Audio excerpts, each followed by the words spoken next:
प्रेरितों के कामों का वर्णन 6वां अध्याय। उन दिनों में जब चेले बहुत होते जाते थे तो यूनानी भाषा बोलने वाले इब्रानियों पर कुड़कुड़ाने लगे कि प्रतिदिन की सेवकाई में हमारी विधवाओं की सुधि नहीं ली जाती। तब उन 12 ने चेलों की मंडली को अपने पास बुलाकर कहा, यह ठीक नहीं कि हम परमेश्वर का वचन छोड़कर खिलाने पिलाने की सेवा में रहें। इसलिए हे भाइयों, अपने में से 7 सुनाम पुरुषों को जो पवित्र आत्मा और बुद्धि से परिपूर्ण हो चुन लो कि हम उन्हें इस काम पर ठहरा दें। परंतु हम तो प्रार्थना में और वचन की सेवा में लगे रहेंगे। यह बात सारी मंडली को अच्छी लगी और उन्होंने स्तिफनुस नाम एक पुरुष को जो विश्वास और पवित्र आत्मा से परिपूर्ण था, और फिलिपुस और प्रुखुरुस और निकानोर और तीमोन और परमिनास और अंताकी वाला निकोलाउस को जो यहूदी मत में आ गया था चुन लिया और इन्हें प्रेरितों के सामने खड़ा किया, और उन्होंने प्रार्थना करके उन पर हाथ रखे। और परमेश्वर का वचन फैलता गया और यरूशलेम में चेलों की गिनती बहुत बढ़ती गई और याजकों का एक बड़ा समाज इस मत के अधीन हो गया। स्तिफनुस अनुग्रह और सामर्थ से परिपूर्ण होकर लोगों में बड़े बड़े अद्भुत काम और चिन्ह दिखाया करता था। तब उस आराधनालय में से जो लिबरतीनों की कहलाती थी और कुरेनी और सिकंदरिया और किलिकिया और एशिया के लोगों में से कई एक उठकर स्तिफनुस से वाद विवाद करने लगे, परंतु उस ज्ञान और उस आत्मा का जिससे वह बातें करता था वे सामना न कर सके। इस पर उन्होंने कई लोगों को उभारा जो कहने लगे कि हमने इसको मूसा और परमेश्वर के विरोध में निंदा की बातें कहते सुना है, और लोगों और प्राचीनों और शास्त्रियों को भड़काकर चढ़ आए और उसे पकड़कर महासभा में ले आए और झूठे गवाह खड़े किए, जिन्होंने कहा कि यह मनुष्य इस पवित्र स्थान और व्यवस्था के विरोध में बोलना नहीं छोड़ता, क्योंकि हमने उसे यह कहते सुना है कि यही यीशु नासरी इस जगह को ढा देगा और उन रीतों को बदल डालेगा जो मूसा ने हमें सौंपी हैं। तब सब लोगों ने जो सभा में बैठे थे उसकी ओर ताककर उसका मुखड़ा स्वर्गदूत का सा देखा। प्रेरितों के कामों का वर्णन 7वां अध्याय। तब महायाजक ने कहा, क्या ये बातें यूं ही हैं? उसने कहा, हे भाइयों और पितरों सुनो, हमारा पिता इब्राहिम हारान में बसने से पहले जब मेसोपोटामिया में था तो तेजोमय परमेश्वर ने उसे दर्शन दिया और उससे कहा कि तू अपने देश और अपने कुटुंब से निकलकर उस देश में चला जा जिसे मैं तुझे दिखाऊंगा। तब वह कसदियों के देश से निकलकर हारान में जा बसा, और उसके पिता के मृत्यु के बाद परमेश्वर ने उसको वहां से इस देश में लाकर बसाया जिसमें अब तुम बसते हो, और उसको कुछ मीरास वरन पैर रखने भर की भी उसमें जगह न दी, परंतु प्रतिज्ञा की कि मैं यह देश तेरे और तेरे बाद तेरे वंश के हाथ कर दूंगा। यद्यपि उस समय उसके कोई पुत्र भी न था। और परमेश्वर ने यूं कहा कि तेरी संतान के लोग पराये देश में परदेशी होंगे और वे उन्हें दास बनाएंगे और 400 वर्ष तक दुख देंगे। फिर परमेश्वर ने कहा, जिस जाति के वे दास होंगे उसको मैं दंड दूंगा और इसके बाद वे निकलकर इसी जगह मेरी सेवा करेंगे। और उसने उससे खतने की वाचा बांधी, और इसी दशा में इसहाक उससे उत्पन्न हुआ, और 8वें दिन उसका खतना किया गया। और इसहाक से याकूब, और याकूब से 12 कुलपति उत्पन्न हुए, और कुलपतियों ने यूसुफ से डाह करके उसे मिस्र देश जाने वालों के हाथ बेचा, परंतु परमेश्वर उसके साथ था और उसे उसके सब क्लेशों से छुड़ाकर मिस्र के राजा फिरौन के आगे अनुग्रह और बुद्धि दी, और उसने उसे मिस्र पर और अपने सारे घर पर हाकिम ठहराया। तब मिस्र और कनान के सारे देश में अकाल पड़ा, जिससे भारी क्लेश हुआ और हमारे बाप दादों को अन्न नहीं मिलता था। परंतु याकूब ने यह सुनकर कि मिस्र में अनाज है, हमारे बाप दादों को पहली बार भेजा। और दूसरी बार यूसुफ अपने भाइयों पर प्रकट हो गया, और यूसुफ की जाति फिरौन को मालूम हो गई। तब यूसुफ ने अपने पिता याकूब और अपने सारे कुटुंब को, जो 75 व्यक्ति थे, बुला भेजा। तब याकूब मिस्र में गया और वहां वह और हमारे बाप दादे मर गए और वे शिकिम में पहुंचाए जाकर उस कब्र में रखे गए जिसे इब्राहिम ने चांदी देकर शिकिम में हमोर की संतान से मोल लिया था। परंतु जब उस प्रतिज्ञा के पूरे होने का समय निकट आया जो परमेश्वर ने इब्राहिम से की थी, तो मिस्र में वे लोग बढ़ गए और बहुत हो गए, जब तक कि मिस्र में दूसरा राजा न हुआ जो यूसुफ को नहीं जानता था। उसने हमारी जाति से चतुराई करके हमारे बाप दादों के साथ यहाँ तक कुव्यवहार किया कि उन्हें अपने बालकों को फेंक देना पड़ा कि वे जीवित न रहें। उस समय मूसा उत्पन्न हुआ जो बहुत ही सुंदर था और वह 3 महीने तक अपने पिता के घर में पाला गया। परंतु जब फेंक दिया गया तो फिरौन की बेटी ने उसे उठा लिया और अपना पुत्र करके पाला। और मूसा को मिस्रियों की सारी विद्या पढ़ाई गई और वह बातों और कामों में सामर्थी था। जब वह 40 वर्ष का हुआ तो उसके मन में आया कि मैं अपने इस्राएली भाइयों से भेंट करूं, और उसने एक व्यक्ति पर अन्याय होते देखकर उसे बचाया और मिस्री को मारकर सताए हुए का पलटा लिया। उसने सोचा कि मेरे भाई समझेंगे कि परमेश्वर मेरे हाथों से उनका उद्धार करेगा, परंतु उन्होंने न समझा।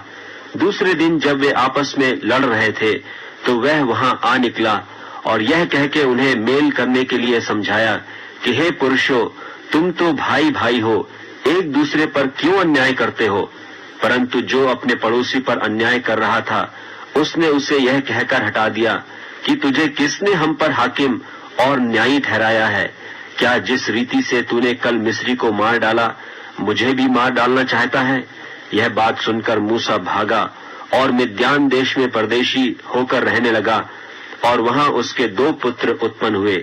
जब पूरे 40 वर्ष बीत गए तो एक स्वर्गदूत ने सीनै पहाड़ के जंगल में उसे जलती हुई झाड़ी की ज्वाला में दर्शन दिया। मूसा ने उस दर्शन को देखकर अचंभा किया और जब देखने के लिए पास गया तो प्रभु का यह शब्द हुआ कि मैं तेरे बाप दादों इब्राहिम, इसहाक और याकूब का परमेश्वर हूँ। तब तो मूसा कांप उठा, यहाँ तक कि उसे देखने का हियाव न रहा। तब प्रभु ने उससे कहा, अपने पांवों से जूती उतार ले, क्योंकि जिस जगह तू खड़ा है वह पवित्र भूमि है। मैंने सचमुच अपने लोगों की दुर्दशा को जो मिस्र में है देखी है और उनकी आह और उनका रोना सुन लिया है, इसलिए उन्हें छुड़ाने के लिए उतरा हूँ। अब आ, मैं तुझे मिस्र में भेजूंगा।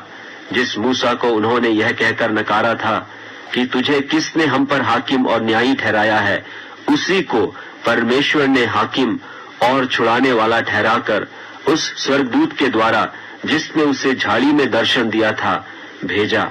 यही व्यक्ति मिस्र और लाल समुद्र और जंगल में 40 वर्ष तक अद्भुत काम और चिन्ह दिखा दिखाकर उन्हें निकाल लाया।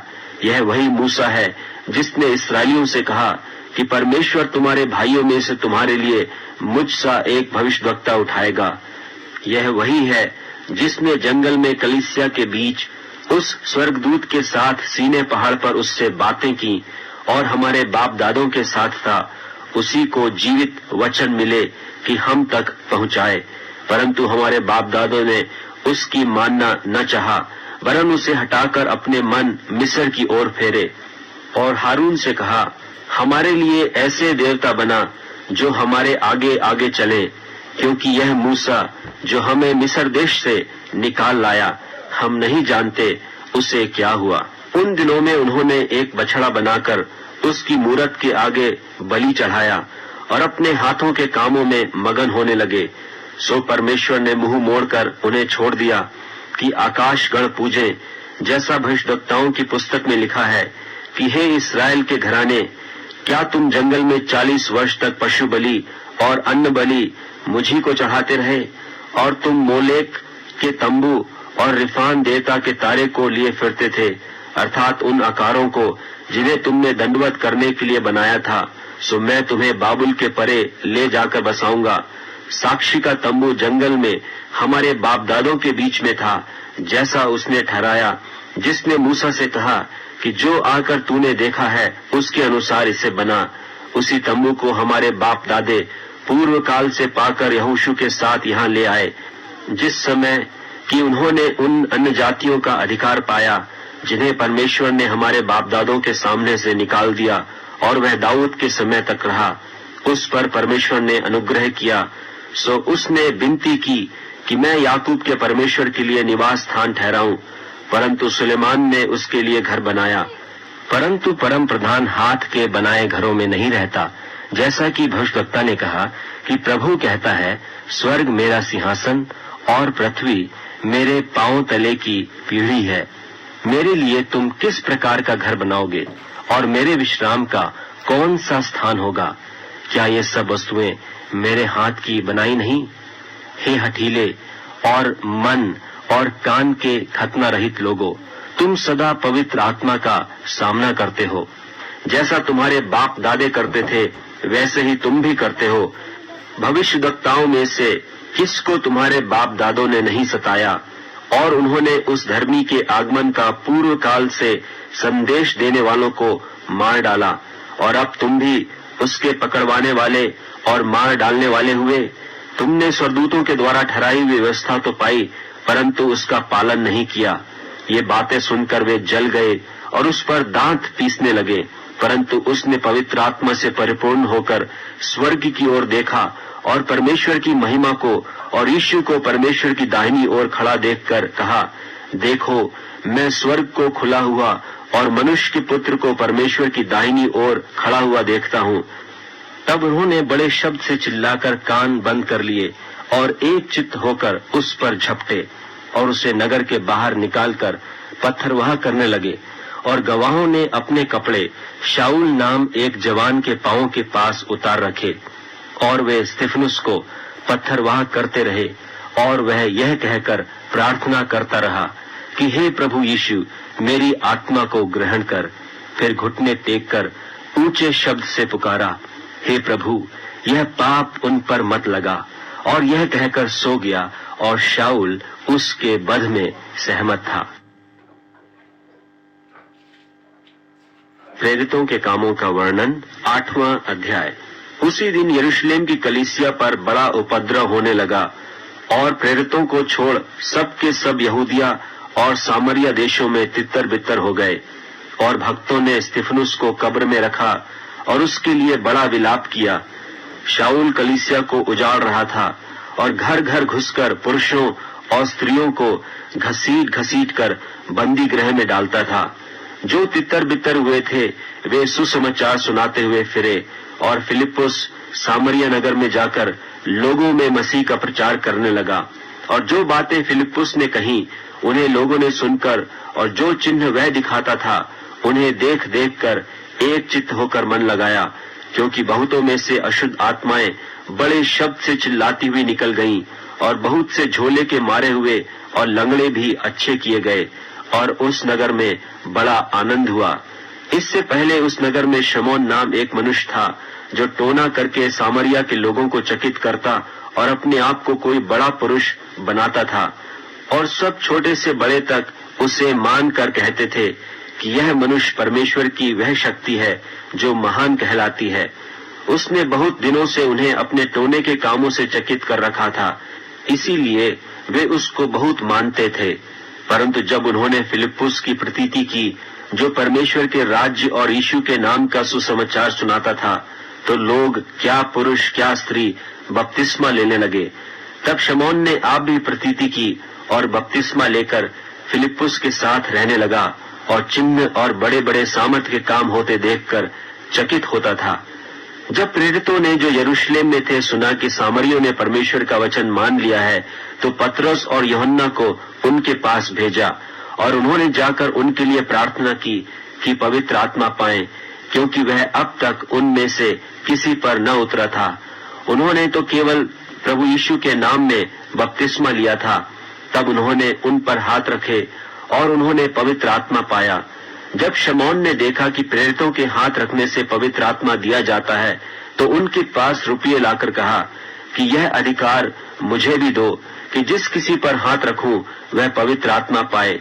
पतरस ने उससे कहा, तेरे रुपये तेरे साथ नाश हो, क्योंकि तूने परमेश्वर का दान रुपयों से मोल लेने का विचार किया।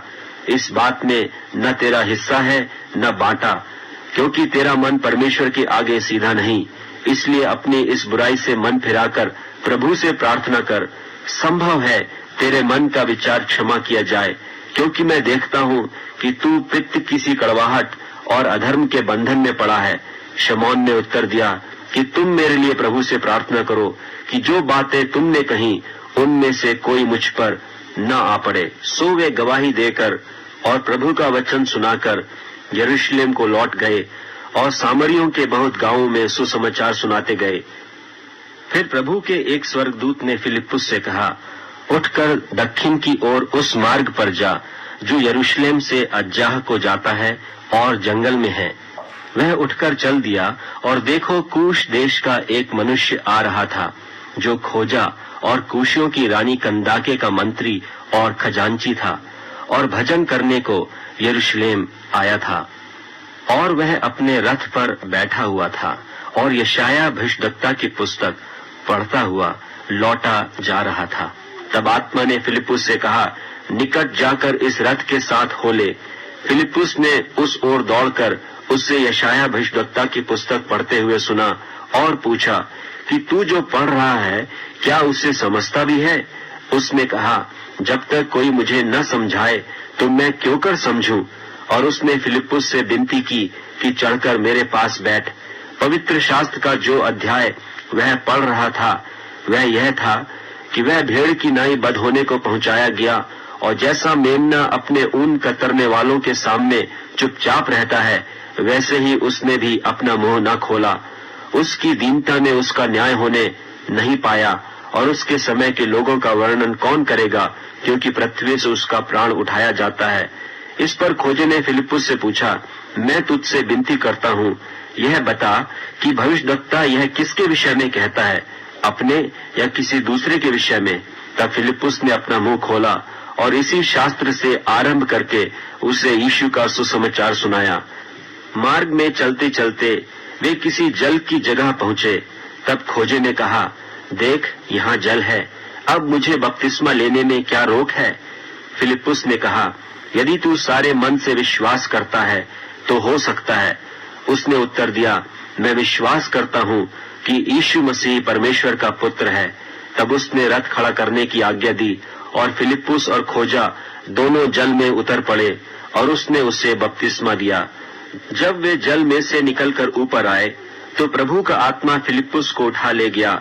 सो खोजे ने उसे फिर न देखा और वह आनंद करता हुआ अपने मार्ग चला गया। और फिलिप्पुस अशदोद में आ निकला और जब तक कैसरिया में न पहुंचा तब तक नगर नगर सुसमाचार सुनाता गया। प्रेरितों के कामों का वर्णन 9वां अध्याय।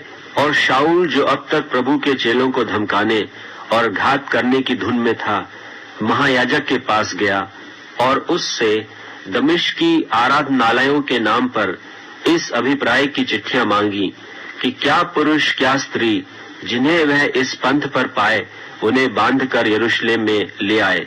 परंतु चलते चलते जब वह दमिश्क के निकट पहुंचा तो एकाएक आकाश से उसके चारों ओर ज्योति चमकी और वह भूमि पर गिर पड़ा और यह शब्द सुना कि हे शाऊल, तू मुझे क्यों सताता है? उसने पूछा, हे प्रभु, तू कौन है? उसने कहा, मैं यीशु हूँ जिसे तू सताता है। परंतु अब उठकर नगर में जा और जो तुझे करना है वह तुझसे कहा जाएगा। जो मनुष्य उसके साथ थे वे चुपचाप रह गए, क्योंकि शब्द सो सुनते थे परंतु किसी को देखते न थे।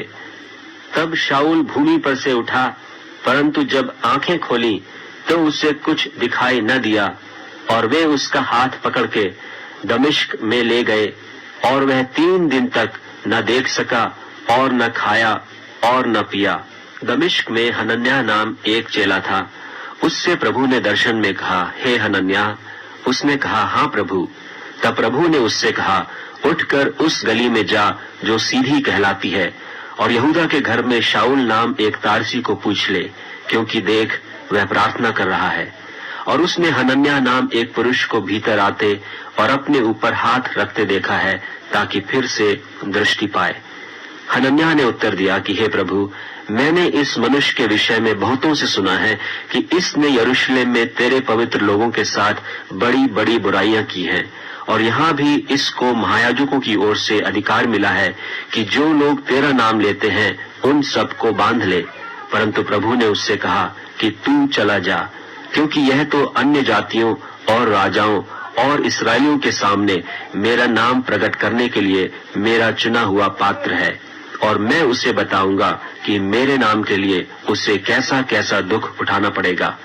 तब हनन्याह उठकर उस घर में गया और उस पर अपना हाथ रख कर कहा, हे भाई शाऊल, प्रभु अर्थात यीशु जो उस रास्ते में जिससे तू आया तुझे दिखाई दिया था, उसी ने मुझे भेजा है कि तू फिर दृष्टि पाए और पवित्र आत्मा से परिपूर्ण हो जाए।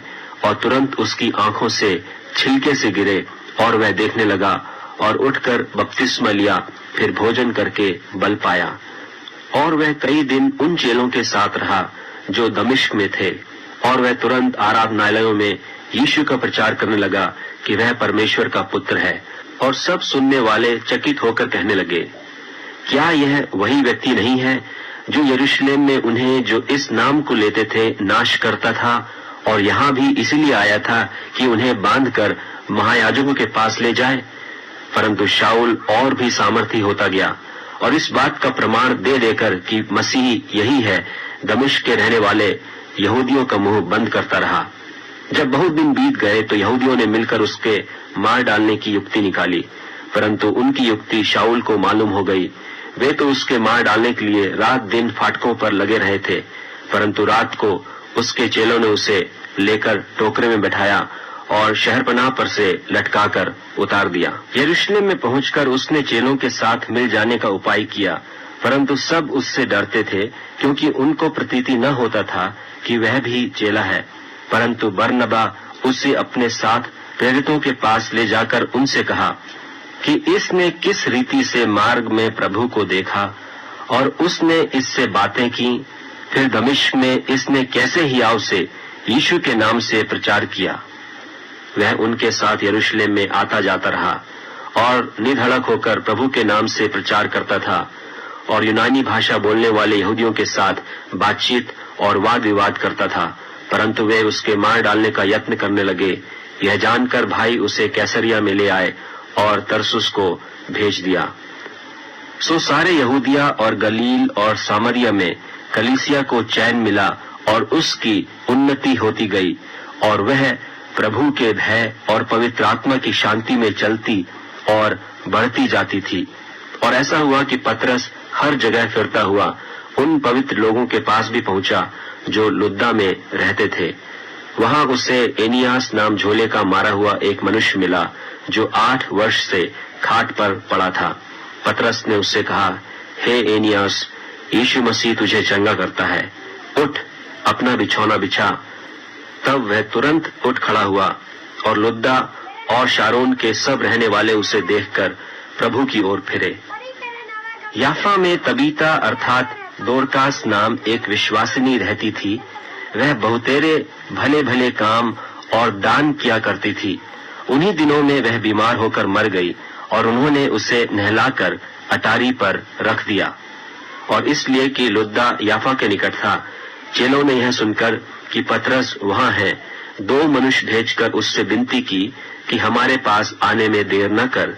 तब पतरस उठकर उनके साथ हो लिया, और जब पहुंच गया तो वे उसे उस अटारी पर ले गए, और सब विधवाएं रोती हुई उसके पास आ खड़ी हुई, और जो कुर्ते और कपड़े दोरकास ने उनके साथ रहते हुए बनाए थे दिखाने लगी।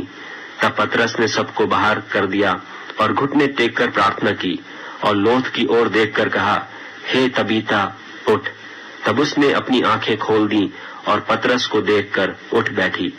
उसने हाथ देकर उसे उठाया और पवित्र लोगों और विधवाओं को बुलाकर उसे जीवित और जागृत दिखा दिया। यह बात सारे याफा में फैल गई, और बहुतेरों ने प्रभु पर विश्वास किया। और पतरस याफा में शमौन नाम किसी चमड़े के धंधा करने वाले के यहाँ बहुत दिन तक रहा। प्रेरितों के कामों का वर्णन, 10वां अध्याय। कैसरिया में कुरनेलियुस नाम एक मनुष्य था जो इतालियानी नाम पलटन का सूबेदार था। वह भक्त था और अपने सारे घराने समेत परमेश्वर से डरता था और यहूदी लोगों को बहुत दान देता और बराबर परमेश्वर से प्रार्थना करता था। उसने दिन के तीसरे पहर के निकट दर्शन में स्पष्ट रूप से देखा कि परमेश्वर का एक स्वर्गदूत मेरे पास भीतर आकर कहता है कि हे कुरनेलियुस। उसने उसे ध्यान से देखा और डर कर कहा, हे प्रभु, क्या है? उसने उससे कहा, तेरी प्रार्थनाएं और तेरे दान स्मरण के लिए परमेश्वर के सामने पहुंचे हैं और अब याफा में मनुष्य भेजकर शमौन को, जो पतरस कहलाता है, बुलवा ले। वह शमौन चमड़े के धंधा करने वाले के यहाँ पाहुन है, जिसका घर समुद्र के किनारे है। जब वह स्वर्गदूत जिसने उससे बातें की थीं चला गया, तो उसने 2 सेवक और जो उसके पास उपस्थित रहा करते थे उनमें से एक भक्त सिपाही को बुलाया और उन्हें सब बातें बताकर याफा को भेजा। दूसरे दिन जब वे चलते चलते नगर के पास पहुंचे, तो 2 पहर के निकट पतरस कोठे पर प्रार्थना करने चढ़ा और उसे भूख लगी और कुछ खाना चाहता था, परंतु जब वे तैयार कर रहे थे तो वह बेसुध हो गया। और उसने देखा कि आकाश खुल गया और एक पात्र बड़ी चादर के समान चारों कोनों से लटकता हुआ पृथ्वी की ओर उतर रहा है, जिसमें पृथ्वी के सब प्रकार के चौपाए और रेंगने वाले जंतु और आकाश के पक्षी थे। और उसे एक ऐसा शब्द सुनाई दिया कि हे पतरस, उठ, मार और खा। परंतु पतरस ने कहा, नहीं प्रभु, कदापि नहीं, क्योंकि मैंने कभी कोई अपवित्र या अशुद्ध वस्तु नहीं खाई है। फिर दूसरी बार उसे शब्द सुनाई दिया कि जो कुछ परमेश्वर ने शुद्ध ठहराया है उसे तू अशुद्ध मत कह। 3 बार ऐसा ही हुआ। तब तुरंत वह पात्र आकाश पर उठा लिया गया। जब पतरस अपने मन में दुविधा कर रहा था कि यह दर्शन जो मैंने देखा क्या है, तो देखो, वे मनुष्य जिन्हें कुरनेलियुस ने भेजा था, शमौन के घर का पता लगाकर देवड़ी पर आ खड़े हुए और पुकार कर पूछने लगे, क्या शमौन जो पतरस कहलाता है यहीं पाहुन है? पतरस तो उस दर्शन पर सोच ही रहा था कि आत्मा ने उससे कहा, देख, 3 मनुष्य तेरी खोज में हैं, सो उठकर नीचे जा और बेखटके उनके साथ हो ले, क्योंकि मैं ही ने उन्हें भेजा है। तब पतरस ने उतरकर उन मनुष्यों से कहा, देखो, जिसकी खोज तुम कर रहे हो वह मैं ही हूँ। तुम्हारे आने का क्या कारण है?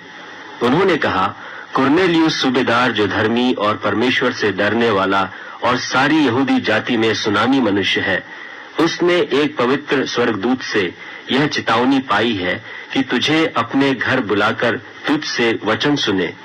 तब उसने उन्हें भीतर बुलाकर उनकी पहुनाई की और दूसरे दिन वह उनके साथ गया और याफा के भाइयों में से कई उसके साथ हो लिए। दूसरे दिन वे कैसरिया में पहुंचे और कुरनेलियुस अपने कुटुंबियों और प्रिय मित्रों को इकट्ठे करके उनकी बाट जोड़ रहा था।